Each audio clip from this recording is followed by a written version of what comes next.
Hola, ¿qué tal? Pues ya es viernes 16 de mayo, una semana compleja entre festividades, Día de las Madres, Día del Maestro, que por cierto les mandamos un gran abrazo a todas las maestras y maestros que sin duda la gran mayoría hacen una labor súper noble, súper generosa, súper loable y súper necesaria en todos los tiempos. Y bueno, hoy como siempre estamos en Mujer Radial, aquí transmitiendo por Hiperbórea Radio, por iHeartRadio y por obviamente todas las plataformas Spotify, Amazon Music y también por YouTube. Ya saben que tenemos ahí nuestro canal con todas las entrevistas que pueden repetir, descargar, compartir de Mujer Radial, porque siempre tenemos temas que lo que buscamos sobre todo es que sean una herramienta, que ayuden, que realmente tengan alguna injerencia en su vida, porque de verdad a veces uno se siente solo y basta con leer o escuchar algo o informarse o saber algo para darte cuenta que no estamos solas, o sea, de verdad no estamos solas, somos muchas mujeres luchando en diferentes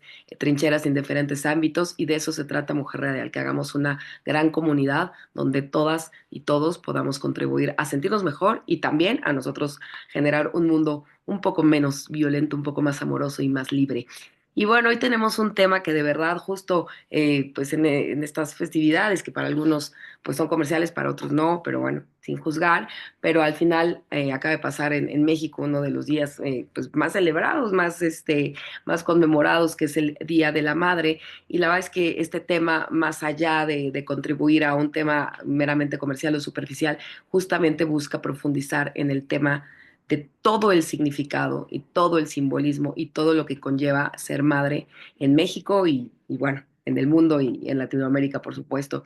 Y para eso está con nosotros, que le agradecemos muchísimo a Barce de dar todo su tiempo y un espacio, la maestra Roberta Liliana Flores Ángeles, y con el tema maternidad como acción política en tiempos de incertidumbre y crisis. Vaya que sí que estamos en tiempos de incertidumbre y crisis. Roberta es licenciada en psicología por la UNAM, maestra en género, sociedad y políticas por la Flaxo Argentina, diplomada en terapia narrativa por la UNAM, diplomada en psicoanálisis relacional por la Asociación Mexicana de Psicoterapia y Psicoanálisis Relacional AC, diplomada en feminismo en América Latina, aportaciones teóricas y reivindicaciones políticas por la UNAM. Desde 2006 coordina grupos de reflexión principalmente con mujeres para conversar sobre distintos temas vitales ligados, por supuesto, al género, la violencia, los cuidados y la mediana edad. También ha sido docente en programas de posgrado sobre los mismos temas y sus formas de abordaje en la atención psicoterapéutica. Ha publicado capítulos de libros y artículos en revistas especializadas. Y desde el 2017 se dedica a la psicoterapia desde la práctica narrativa con la convicción de colaborar con las personas en la construcción de las vidas preferidas. Vaya, esa frase desde que la leí me encantó. La construcción de las vidas preferidas es el tema que de verdad a veces ser madre o no ser madre es lo que nos hará feliz, es lo que no nos hará feliz. Y hoy, muchas gracias maestra por estar aquí y platicar con nosotros de esto extensamente. Muchas gracias, Ana Paola y bueno, a todo el equipo de este programa y el proyecto más amplio en el que están.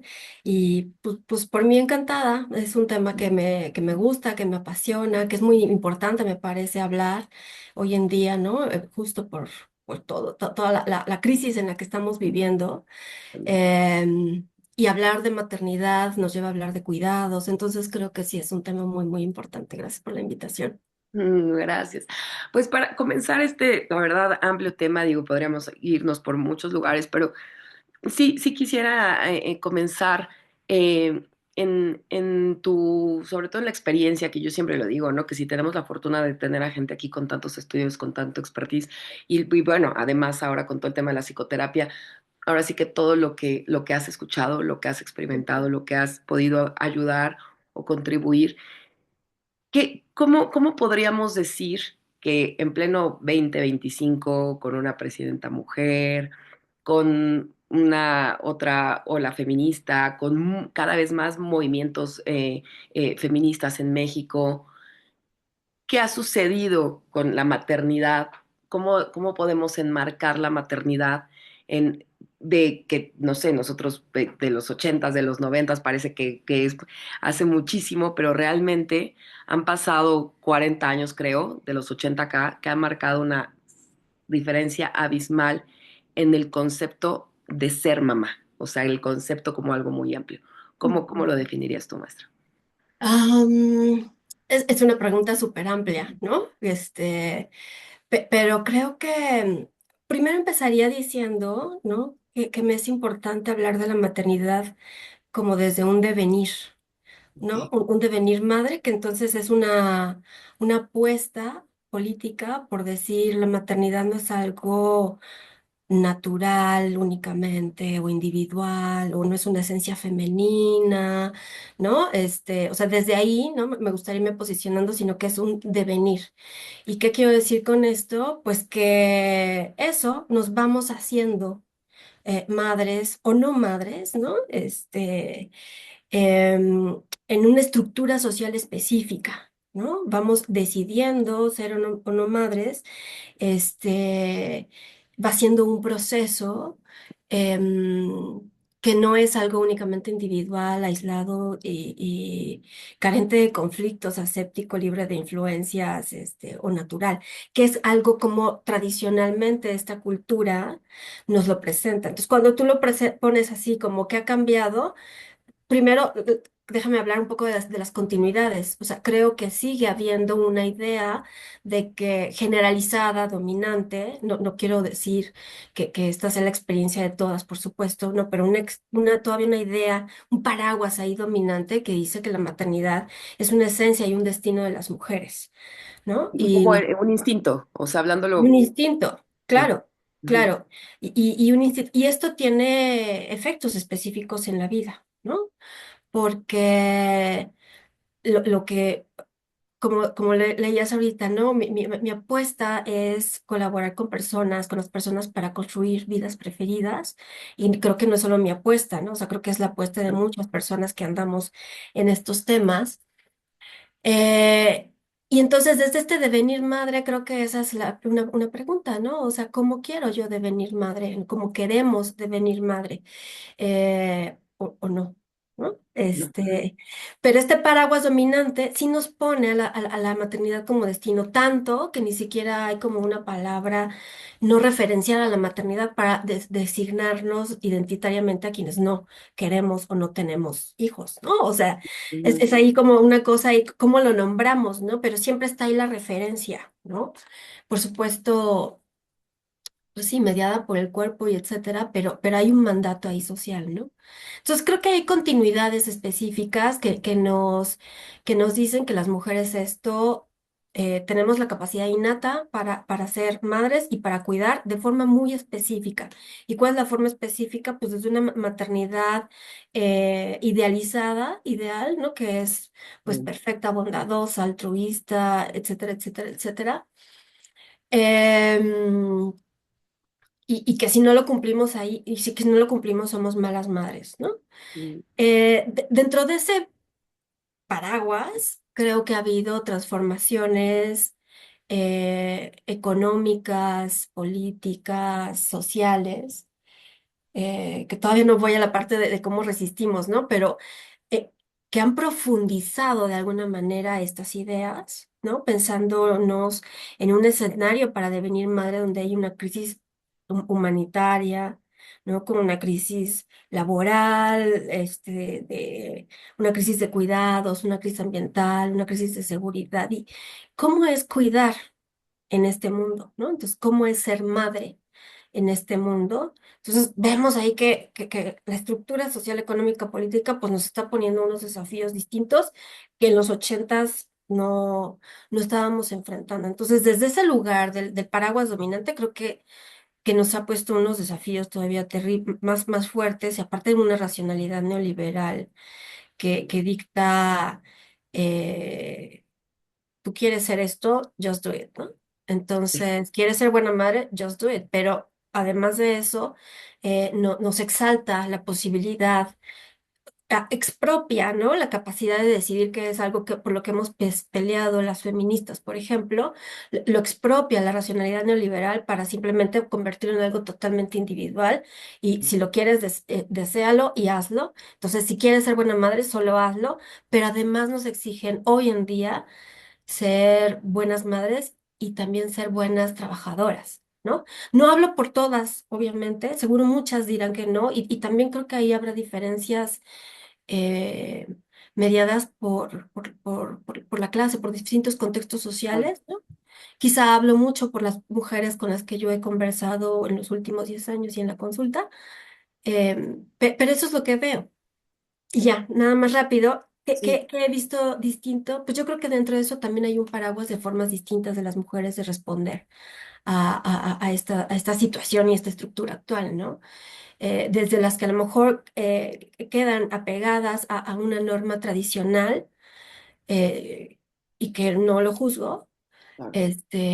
con las posibilidades de decisión que puedan o no tener ahí, porque las estructuras pueden estorbar un montón. Pero también veo apuestas por unas maternidades presentes, ¿no? Con unos estilos de crianza que se han cuestionado los estilos de crianza que a lo mejor nosotras recibimos y entonces se van elaborando otras propuestas de estilos de crianza con los cuales en muchas de esas ideas yo comulgo, pero al mismo tiempo también me pregunto, ¿y cómo las llevamos a cabo en esta Mm. estructura? ¿No? O sea, de pronto nos exige más, ¿no? Pero bueno, veo eso también y veo mucho en el consultorio, veo como mucho cuestionamiento de qué fregados hago con estos deseos que tengo, con estas cosas que sí quiero ser, Em, pero es muy cansado. Muy ¿No? cansado. Pero veo, creo Dímelo que a mí. esto, digo, yo en los 80s, pues no era una terapeuta que tenía acceso a estar conversando con muchas personas, pero bueno, por lo que he estudiado y demás, o sea, creo que veo como un malestar cada vez más legitimado y generalizado. ¿Y qué hacemos con ese malestar? Bueno, ya esa es otra historia, ¿no? Pero sí, sí lo percibo, ¿no? Creo que también hay más libertad de decir y hay más escaparates, ¿no? O sea, simplemente el que tengamos todas las mujeres, parece una mentira, pero que tengamos las mamás un Facebook, un Instagram, un tal para poder de presumir a nuestros hijos, pero también para poder quejarnos, extrañamente entra como una catarsis colectiva que nos ha unido incluso a mamás. Yo tengo muchas amigas en otros países y es increíble poder estar juntas a veces, por lo menos en estas emociones, en estas sensaciones. Pero sí, sí quería comentarte algo que, bueno, puede ser un poco duro, disruptivo, pero bueno, así nos gusta hablarlo en Mujer Radial y ser como súper honestos y honestas y sobre todo, pues, como yo siempre se los digo a todas las invitadas aquí con todo el respeto, obviamente ustedes son las especialistas y cabe toda la posibilidad de que los que estamos de este lado, pues justo estamos preguntando, indagando y muchas veces se habla desde la ignorancia y en esa ignorancia, no sé si existan, maestras, si existan estadísticas de cuántas mujeres, cuántas mamás en México, en América, honestamente, es que creo que difícilmente lo contestarían, la verdad, porque sigue siendo un tabú y sigue, como dices, y Mm. sigue siendo algo muy, muy condenado, satanizado el ser una mala madre o el atreverte a decir, tengo hijos y yo no quería ser madre, ¿no? Mm. La verdad es que los tuve desde porque no uso anticonceptivos o no uso condón o porque se nos fue el ritmo tal, cosas que van desde una responsabilidad o algo individual hasta cosas de presiones, ¿no? De presiones, y no solamente hablo de una violación en la sierra, no, hablo de presiones incluso en matrimonios de alta sociedad, de clases sociales altas, ¿no? Donde sigue habiendo, como bien lo decías, presiones por, pues no, o sea, si ya nos casamos y ya pasó un año, como no tienen hijos, ya pasaron 5 años, existen presiones de las mamás, existen presiones de los papás, sigue habiendo presiones de los abuelos, pero qué tanto, no, no sé, te digo, es difícil de decirlo, ¿no? Pero qué tanto, la verdad, las mujeres, las que somos madres por un deseo absolutamente genuino, Mm. no, no por un aprendizaje, no por una presión, no por una cultura, no por tal qué tanto las mujeres, porque como bien me gustó mucho pensar eso, ¿no? En separar el instinto, en separar ese que hasta siempre se dice de manera popular, no, no, es que a mí no me ha llegado el llamado, ¿no? O sea, como si de verdad hubiera algo ahí enorme que te llegara y te dijera, ya, es tu momento de ser mamá. Eh, ¿qué, qué, qué podemos decir sobre esto, sobre la verdadera necesidad, querencia y decisión de ser mamá? Es nuevamente es difícil esa pregunta, pero a ver, primero, o sea, como decir, ¿no? Es esto que voy a decir Ujú. no habla de experiencias concretas, ¿no? O sea, lo voy a hablar un poco de forma más teórica y, no sé si teórica, creo que es súper difícil poder separar en el deseo qué de este deseo es mío y puro y qué de este deseo está Sí, construido, influenciado socialmente, porque el deseo se construye socialmente también, sí, ¿no? Entonces, o sea, es que es imposible poder decir que cualquiera de mis deseos es puro, ¿no? O claro, sea, siempre somos seres nada se sociales, involucra. entonces siempre estamos ahí en contacto con otros, con discursos, con otras, ¿no? Con grupos, en colectivos, o sea, estamos siempre ahí. Entonces, ¿qué deseamos hoy como sociedad? ¿Qué deseábamos en el siglo XIII? Claro. Pues radicalmente distinto, ¿no? Entonces, de entrada, creo que sería súper complicado como poder decir que de mi deseo es Ujú. mío solamente y que de mi deseo es socialmente impuesto. Yo creo que ahí hay un ejercicio a veces consciente, a veces no tan consciente, de cuáles son las cuestiones que informan mi deseo Claro, y cuáles son como los valores que rodean mi deseo y cuáles son las esperanzas que rodean mi deseo, ¿no? No sé si estoy respondiendo, pero creo que sí, sería sí, súper sí, complicado. es Y, complicado.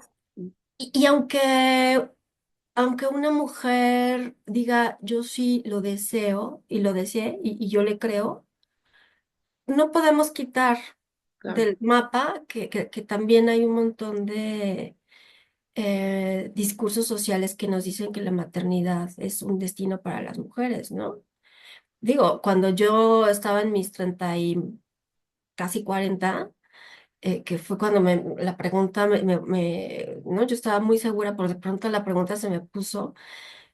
Esa era mi discusión con mi terapeuta, ¿no? O sea, tú esta misma. pregunta, sí, esta pregunta es porque yo quiero, o sea, esta duda es porque quiero, o es Claro, porque el sistema me está diciendo que se me acaba el reloj, que el reloj biológico, o sea, de pronto creo que es un poco, no sé si es ocioso, ujú, pero ¿qué? ¿A dónde nos llevaría poder responder si va de un lado o a otro, ¿no? De un lado o del otro, ¿no?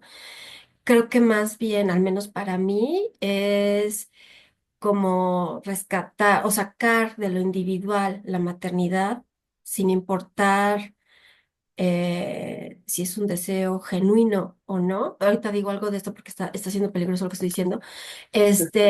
Sacarla de ese plano individual y llevarlo al plano de lo político, es decir, de que hay una estructura social que acompaña la maternidad y bajo qué condiciones deseamos, bajo qué condiciones decidimos. Uno, lo que estaba pensando que puede ser peligroso es que este, ¿qué importa si lo decides o no? Bueno, cuando es producto de una violación, pues ahí hay claro, unas claro. implicaciones Sí. Ya hablamos de este terribles, ¿no? deseo construido, ¿no? Ujú. Ujú, ujú. Y también de este deseo construido, yo me voy más a las condiciones, porque, por Ah, ejemplo, en el no ser madres, eh, Brenda, Brenda Magdalena, se me olvidó ahorita su apellido, pero ahorita lo recuerdo. sí, Ella hace una tesis doctoral sobre las mujeres que no son madres y pues se encuentra cómo hay muchas mujeres que no son madres, algunas por decisión, por convicción, otras porque el tiempo se pasó, otras porque las condiciones sociales y económicas pues no eran las mejores. Entonces, ¿dónde queda ahí el claro, deseo? también podría ser, ¿no? También el no también puede estar Claro. empezando, ¿no? Entonces, Ajá, el deseo siempre está ahí en diálogo con la estructura, claro, ¿no? claro, ¿Qué tanto mi deseo de ser madre de dos mujeres de distintos niveles socioeconómicos desean ser madres, pero qué tanto una decide que sí porque tiene todas las condiciones y la otra decide que no, claro. ¿no? Y ahí están las condiciones construyendo el deseo también, ¿no? Claro, sí, sí, y de hecho en este tema, que bueno, es otra rama, pero es importante, yo siempre pienso eso, por ejemplo, que el Estado en algún momento estoy metida en la política y sí, súper a favor de la interrupción legal del embarazo. Y yo estuve en todo este proceso con la doctora Leticia Bonifaz y fue increíble vivirlo y tal. Pero así como viví eso, yo decía, bueno, creo que también ahora el Estado tiene una deuda con aquellas mujeres que sí quieren ser mamás y que por cuestiones de dinero o cuestiones de educación, como los señalabas ahorita, yo la verdad es que ahora conozco muchas mujeres que tienen mi edad, cuarenta y tantos, tal, y que dicen, es que a mí nadie me avisó, ¿no? O sea, a mí nadie me, o sea, no tuvieron esa guía de tener la oportunidad de médicos o vas al seguro y tal. No hay en México una posibilidad como ahora que yo lo sé en amigas en España, en Francia, que desde temprana edad pueden congelar sus óvulos o que tienen un conteo de cuántas ovulaciones les quedan, ¿no? Y que me dicen, ¿a ti cuántos te quedan? Y yo, ay, pues no sé. Y ellas lo tienen tan claro porque te dicen, ¿cómo? ¿Cómo no sabes? O sea, tienes que saber hasta cuándo puedes ser mamá. Y ellas lo tienen como clarísimo y aquí vivimos totalmente en un oscurantismo respecto a eso. Y creo que también, hablando de temas ya no individuales, sino políticos, sociales, creo que en México y creo que en Latinoamérica eh, vamos avanzando, afortunadamente, quizá lento, pero vamos avanzando en el tema de la interrupción, pero no avanzando tanto en el tema de asistir la maternidad en caso de desearla y no poder naturalmente, ¿no? Entonces, eh, pero creo que esto, como bien dices, genera muchas confusiones, ¿no? Porque en algún punto es, bueno, ya no fui mamá también, porque ahora estamos mucho más orilladas. Yo que soy periodista de profesión y tengo muchas amigas, colegas periodistas, pues ahora pues estás trabajando y estás trabajando todo el tiempo. ¿Y en qué momento haces una pausa? Y ya no puedes hacer pausa, porque si haces pausa no tienes ingresos y no puedes. Entonces, sí, entrando al tema de laboral económico que evidentemente va de la mano, creo que esto sí ha tenido una influencia muy, muy fuerte en ahora el gran porcentaje de mujeres que trabajamos y que somos o la mitad del sustento o el 60 o todo el total de sustento de nuestra casa, ¿no? Ujú. Claro, y creo que ahí es importante esto que dices, ¿no? O sea, que la responsabilidad del Estado en términos de asistir, en- lo planteas en términos de tecnología y yo lo planteo en términos también como de cuidados, ¿no? Claro, claro, claro. De una estructura de cuidados, porque esta pausa que las mujeres nos planteamos para maternar es una injusticia social. No tendríamos que estarnos planteando eso, ¿no? O sea, los hombres como colectivo genérico, no digo que haya casos que no, pero los hombres no se plantean ese dilema.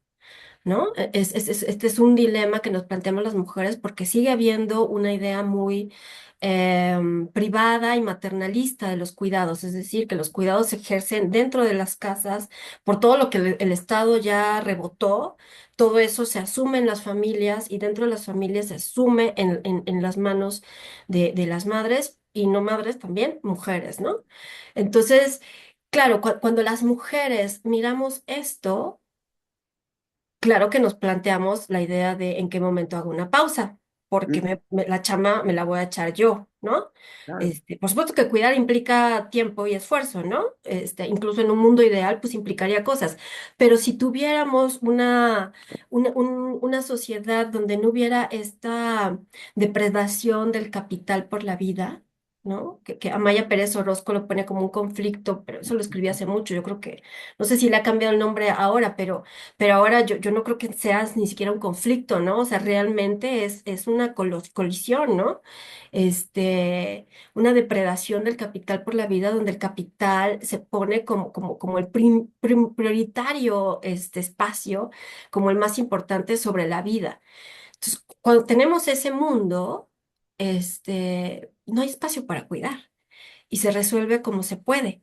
Y Se entonces refiere, para entenderlo más, como el tema de producir y tener antes que de vivir y estar.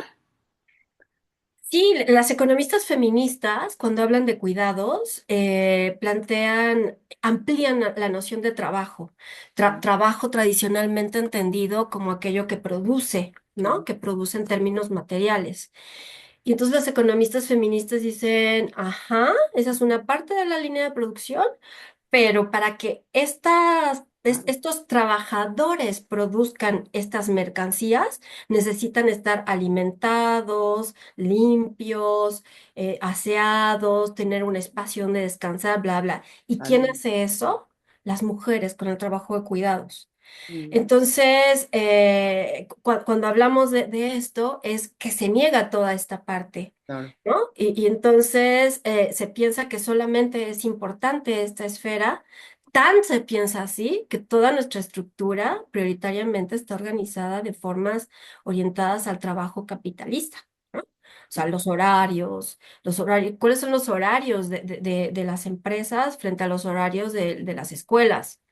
Aunque sean de horario ampliado, para nada coinciden. Y digo, yo no quisiera que las infancias estuvieran de 9 a 9 de la noche, ¿no? Más bien quisiera que el trabajo dejara de tener esa preponderancia y pensáramos que el mundo necesita cuidar, ¿no? A eso me refiero con ese conflicto y que es Claro. una colisión en realidad, ¿no? Donde no se está poniendo en primer lugar el cuidado. Y de lo que estamos hablando cuando hablamos de cuidado es de sostener la vida. O sea, no es cualquier cosa, es sostener la vida. En el Sí, momento en que dejemos de cuidar, el sí, ser humano desaparece. sí. No, Y y hay es que me veces. encanta que hagas esto, que bueno, además justo a mí siempre me pasa esto, que vamos hablando de los temas que personalmente, y lo comparto, porque bueno, creo que siempre sirve compartir, porque sé que mucha gente puede sentirse pues empática o sentirse reflejada. Yo ahorita lo pienso, ¿no? Yo fui reportera, periodista mucho tiempo, muy activa, trabajando de lunes a sábado, sin horario, tal. Y ahorita tuve un hijo, tiene 10 años, y él en su momento, como yo estaba en mi mundo tal, me lo cuidó prácticamente mi mamá, ¿no? Y yo ahora tengo una hija de 3 años, va a estar por cumplir 3 años, y llevo 3 años aquí en la casa con ella. Y sí, tal como lo dices, sí, sí hay una crisis muy fuerte para mí, mental, emocional y psicológica, de qué me la he pasado haciendo, ¿no? O sea, no, me la he pasado aquí y no he estado produciendo y no he estado generando y yo podría haber hecho esto, lo otro. Y por más que yo soy de esas personas privilegiadas, que tengo el gusto de que hablar con gente como tú, con especialistas, de poder leer, de poder tal, aún así, como dices, embate, ¿no? Embate el capitalismo sobre mí y me dice, ¿qué más estoy haciendo, no? Y justo cuando suena tan romántica o tan tal esta respuesta, pero es pues cuidándola y cuidando una vida, ¿no? Y estando con ella, ¿no? Y pues sí, viéndola crecer y viéndola crecer cada segundo y a ver qué hace y qué no hace y tal. Pero sí, aún es muy loco que una mujer feminista, periodista, tal, aún yo pueda decir, no, no, no es suficiente, no estoy aportando suficiente. Y no solamente no estoy aportándole suficiente al mundo, a mi casa, tal, no sentirme del todo realizada, que es lo que nos sucede, creo, a muchísimas mujeres, ¿no? Que estás y estás con tu hija y no te sientes de todo realizada, pero te vas a trabajar y tampoco, pues también no sabes que no la debías dejar. Es muy fuerte, pero me gusta que lo traduzcas tal cual y tan claro. Sí es un embate contra el capitalismo. Y sí, me gustaría que entonces, si ya lo tenemos como súper claro, nos pudieras dar como herramientas, o sea, como herramientas para poder defender este cuidado, ¿no? O sea, que este cuidado igual tendría que ser reconocido, remunerado, captado, entendido, visto tan esencial como es desde nuestra casa hasta en el trabajo, en las escuelas, en nuestras familias.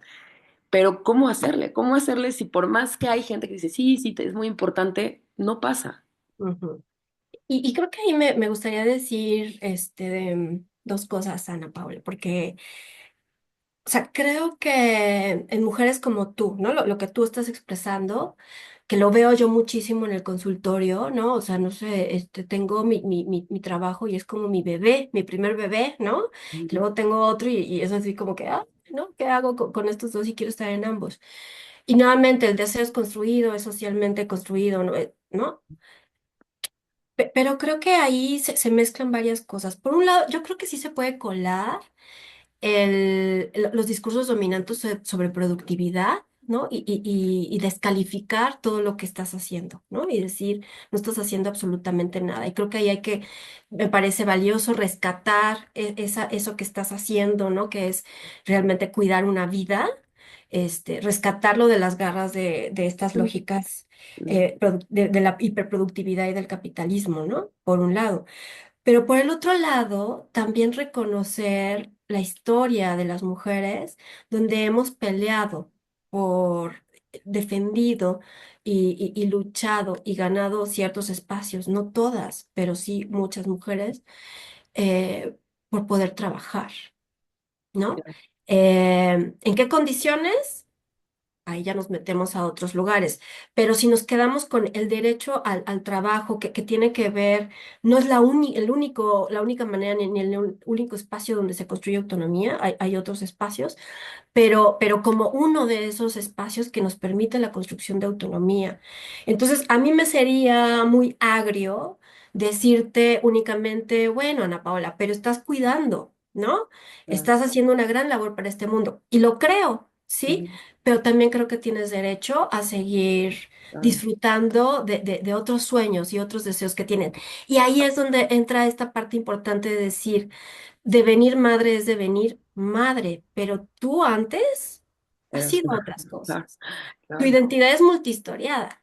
No solo eres madre, eres muchas otras cosas, igual que cualquier otra persona. mm, Y tenemos derecho, queremos un mundo donde tengamos derecho a explorar todas nuestras identidades, nuestros deseos y plantearnos sueños distintos.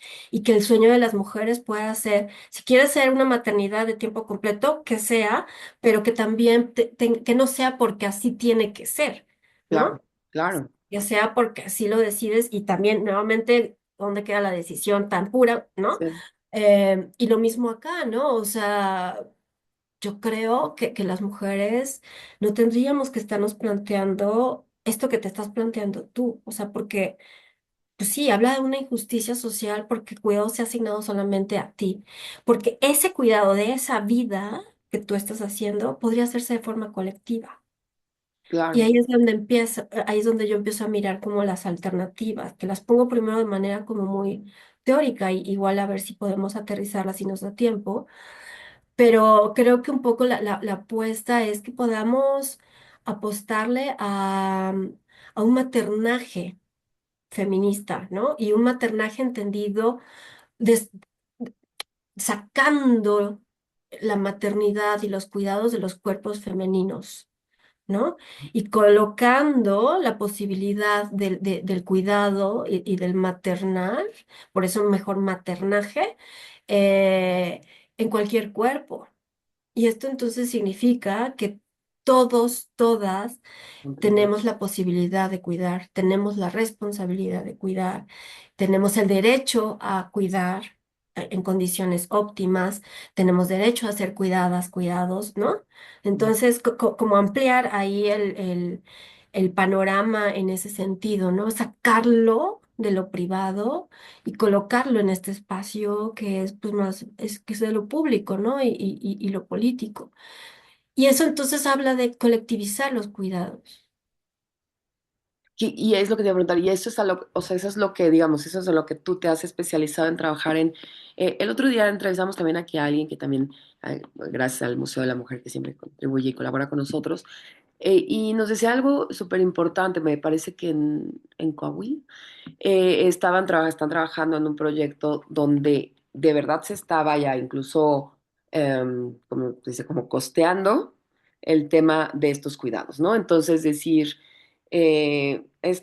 un poco ya sucede con los nuevos divorcios, no sé si en todo México, pero en Ciudad de México, donde ya está la perspectiva de género y donde se pelea por una indemnización si la mujer estuvo en casa cuidando a los hijos, cuánto tiempo trabajó el hombre y cuánto te tiene que indemnizar por eso de que tú te quedaste. Pero en este caso me parecía que es algo como, ya es un tema de la mensualidad, ¿no? O sea, de ya tener una mensualidad. eh, las madres, las abuelas, las mujeres que se quedan en casa, ¿no? Tener un derecho a que casi, casi como, por ejemplo, en mi caso, que estoy divorciada de mi papá, de mi primer hijo, que me llega automáticamente, ¿no? Esa parte de su sueldo como parte de la pensión.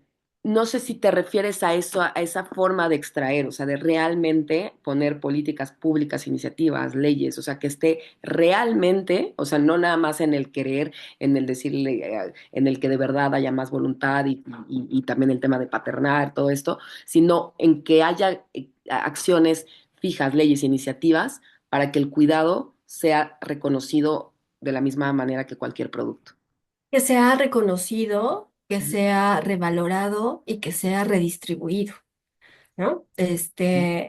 Y sí, me refiero a eso, a colectivizar los cuidados y en ampliar nuestras redes más íntimas y cercanas, en incluir, no nosotras, sino que los hombres se incluyan, por supuesto, y que el Estado y el mercado también, por su lado, ¿no? Asuman que esos son como los deseos un que sueño. tenemos, ¿no? Pero tenemos que insistir en ello, ¿no? Y tenemos que estarlo señalando y puntualizando, ¿no? Em, que empezamos a reconocer este tema de los cuidados como algo de sostenibilidad de la vida.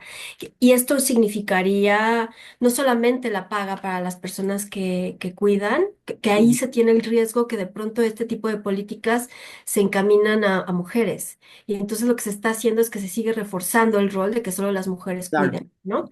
Entonces, o sea, sí, esa sería una política como muy inmediata, pero más en lo amplio, apostarle a sistemas de cuidado, ¿no? Que son apuestas que se están haciendo también, que se están construyendo, ¿no? En la Ciudad de México.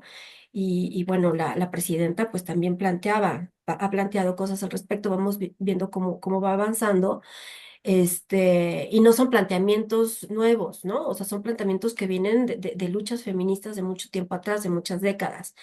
Entonces, creo que estos sistemas de cuidado donde garanticen a las mujeres que puede haber servicios públicos de realmente calidad y confianza, donde puedas tú eh, puedan recibir cuidados las personas, no solamente hablando de la crianza, ¿no? Personas claro. adultas mayores, personas con enfermedades, Totalmente. etcétera, etcétera, etcétera, ¿no? Entonces, eso, o sea, que haya verdaderamente estos sistemas de cuidado implica, sí, todo lo que tiene que ver con la crianza, insisto, pero también con cuestiones de salud, hospitalarias, de educación, ¿no? Todo lo que los cuidados involucran, ¿no? Lo vimos en la pandemia, lo que significa cuidar la vida, ¿no? En los hospitales, cómo nos desbordamos, pues ahí es, bueno, claro, en la pandemia era imposible no desbordarse, pero ahí es donde se pone de frente, ¿no? Lo que es sostener la vida. Y dentro de las casas en la pandemia lo que sucedió es que fueron las mujeres las que explotaron en los doble sentido, ¿no? Siendo explotadas, ¿no? Por responder a todo esto y explotando física y emocionalmente porque era demasiado, ¿no? Para las mujeres. Claro. Entonces, a eso me refiero, ¿no? Y sí, muy específicamente, pues a que el Estado se haga cargo también, ¿no? Porque si seguimos en la lógica familista, mm, pues Claro. nos sobrepasa.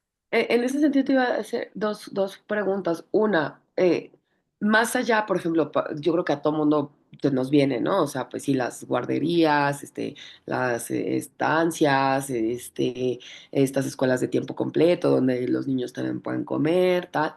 Como que eso lo tenemos ahí, pero no sé si en tu experiencia o lo que estás proponiendo existan otro sistema que, porque además pues es triste, pero de verdad no funciona. O sea, por ejemplo, aquí en México que han estado haciendo este esfuerzo de los pilares, ¿no?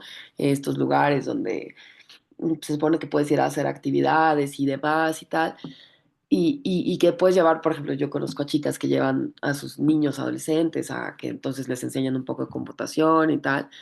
Pero pues es que la deuda del Estado no solamente es no generar esas redes de cuidados, sino que las redes de cuidados encontramos violencia. Uy, hay casos de al final ha habido abusos, entonces dices, mm, yo conozco, bueno, trabajo con mujeres violentadas, y demás, me dicen, es que de verdad no tengo dónde dejar a mi hijo, porque pues ya lo intenté dejar acá, pero resulta que les hacían bullying, resulta que los cuidadores no estaban, resulta que un policía sí se fue siguiendo a la niña, son unas historias de terror que entonces evidentemente pues todo el mundo es así, no, pues no voy a dejar a mi hijo, ¿no?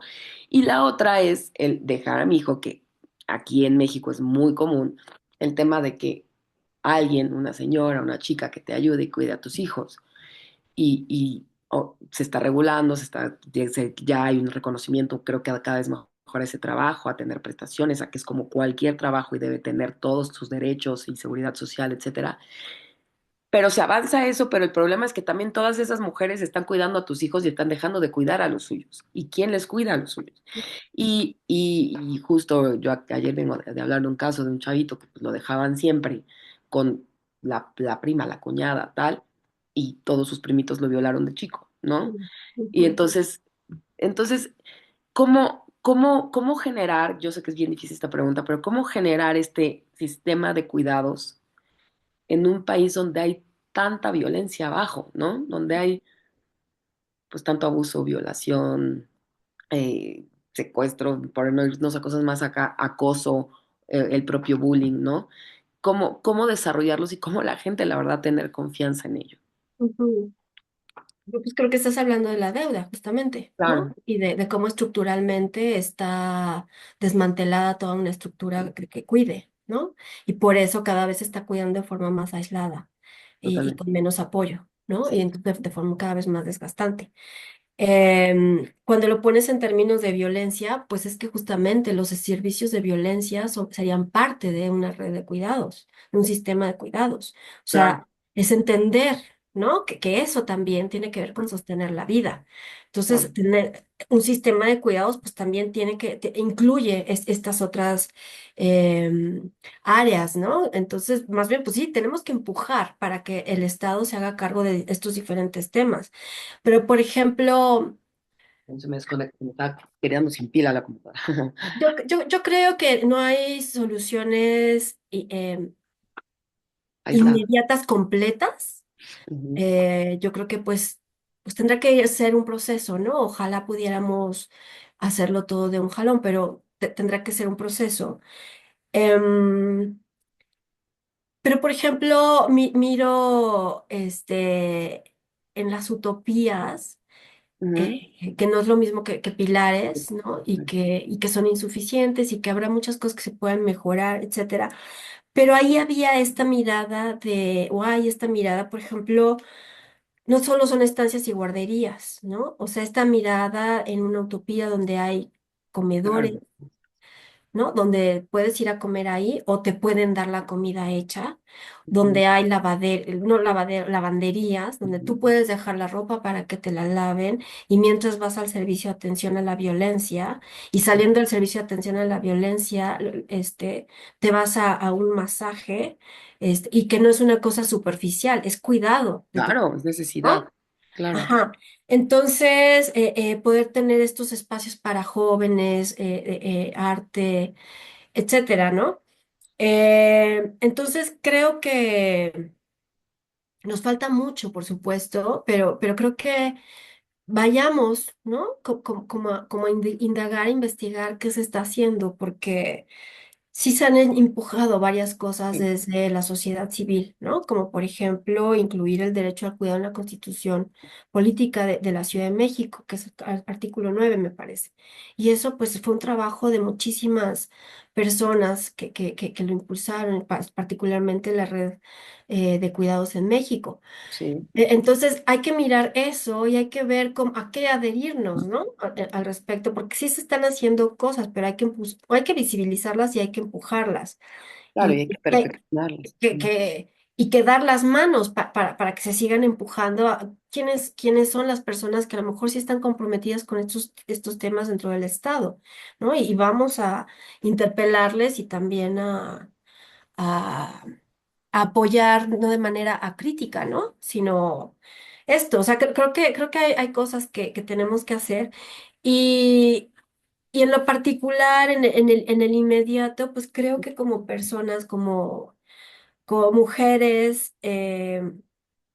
reconocer las redes de apoyo que tenemos, que podemos tener y validarlas, porque muchas veces yo Claro, veo que, ¿no? En consulta de pronto empiezo a indagar quienes están alrededor y hay mujeres dispuestas a ayudar, ¿no? La amiga que dice, oye amiga, cuando quieras avísame, pero no le digo porque cierto. me da pena, porque yo lo debería resolver sola. Y ahí está la lógica neoliberal. Entonces, empezar a reconocer esas redes que hay y validarlas. Y si no hay, tratar de construirlas. Sé que es difícil, como este caso que decías de esta mujer, ¿no?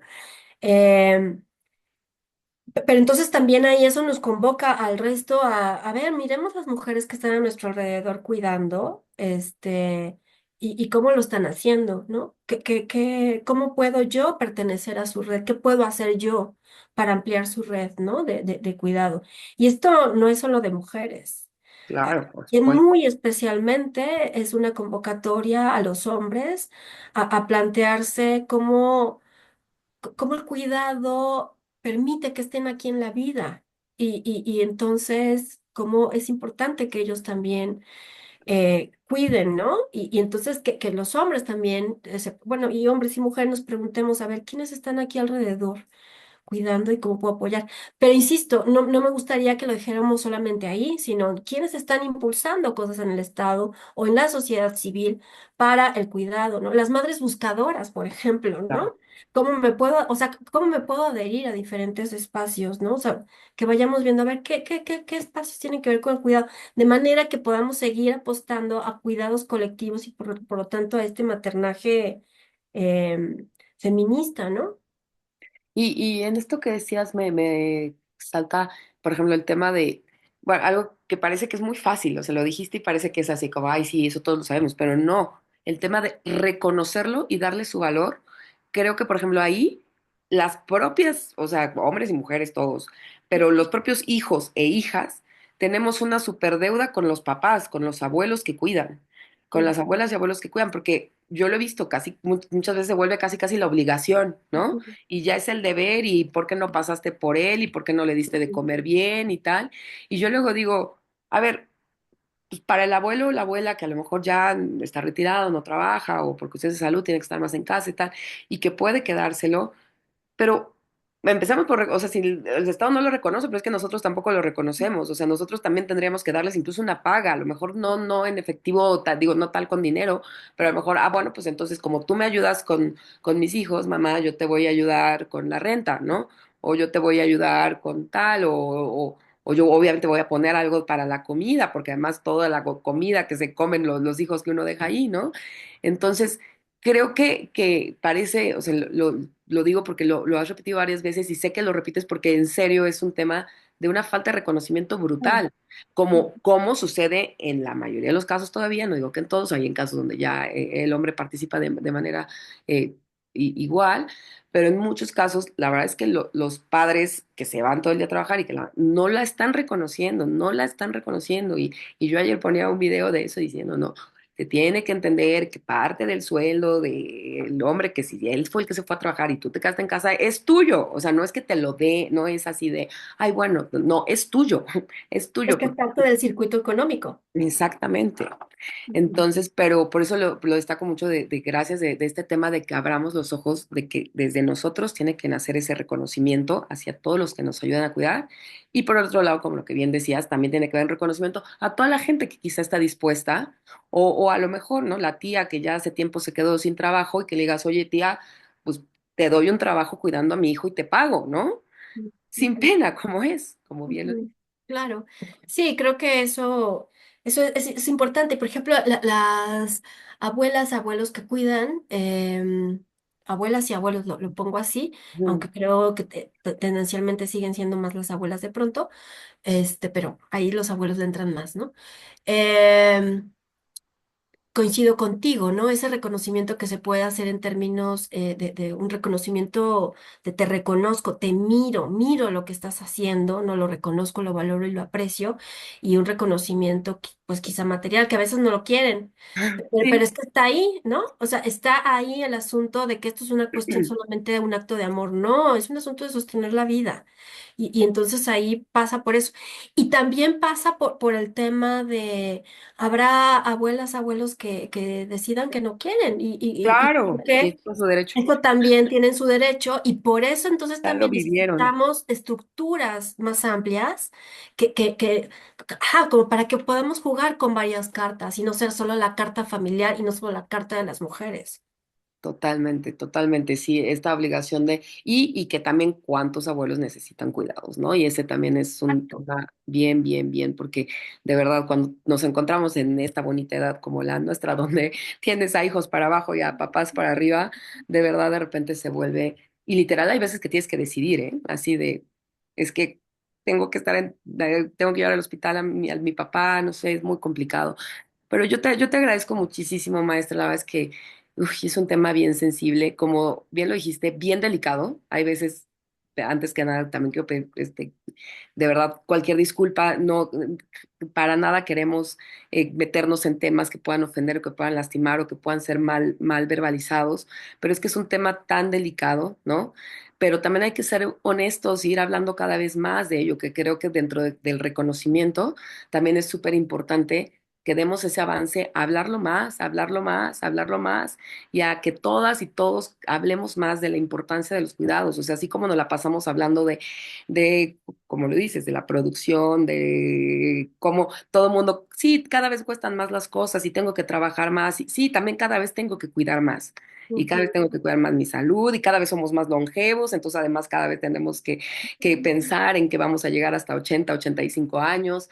Es complicado, pero yo te agradezco muchísimo darnos esa visión, pero además personal, pero psicoterapéutica, pero académica y especialista, que es bastante complejo, y están todos ahí juntos en ti, y que nos digas dónde pueden buscarte para más temas de esto, obviamente para psicoterapia o para también a lo mejor conferencias o buscar más Pues eh, estoy solo en Instagram y no publico mucho, la verdad, pero hago mis intentos por temporadas. Es exploraciones.roberta en ok, Instagram, ahí me pueden encontrar. ajá. Y hablo pues de estos temas, pero también de otros, ¿no? Que me van... Que siempre le digo que, porque muchas de las invitadas que han estado aquí, que tienen de verdad un conocimiento así, de verdad increíble como tú, y que tienen un acervo y demás, y luego les digo, y me dicen, no, no tenemos redes, y yo, ¿por qué la gente que tiene más cosas que decir no tiene redes? Y yo sé que es porque no tienen tiempo, ya sé, Sí. pero la verdad es que sí, sí se ha vuelto una herramienta, y pues a ver, hay veces que mucha gente ahí, ¿no? Ahí como que dice, ay, mira, fulanito dijo esto, ¿no? Por lo menos a veces te hace como un apapacho a larga distancia, como a mí que te lo decía ahorita que sí he estado un poco en crisis, de Mm. sí trabajar a distancia, pero pues no, a veces no va a ser lo mismo, ¿no? Y como bien algún día lo hablé con Marcela Lagarde, que decía, este tema del home office no es tan conveniente para las mujeres, ¿eh? No Mm. es tan conveniente porque entonces yo estoy aquí trabajando, pero no parece que no es trabajo porque tengo que cambiar el pañal, tengo que llevar, tengo que vestir, tengo que dormir, tengo que tal, ¿no? Ujú. Entonces es muy, muy Y el complicado. tiempo se hace muy denso.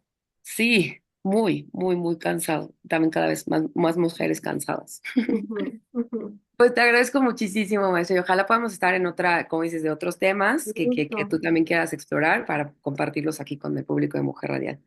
Te Muchas agradezco gracias, muchísimo, te gracias Ana seguimos en Paola. redes y si alguien quiere ya una consulta, algo así, pues buscarla ya a través de redes para buscar esta terapia que cada vez más, y además no tener, por favor, pena ni miedo a buscar esta ayuda y esta terapia que tantos y todos necesitamos. Muchas Muchísimas gracias. gracias. Gracias, Hasta bye. luego.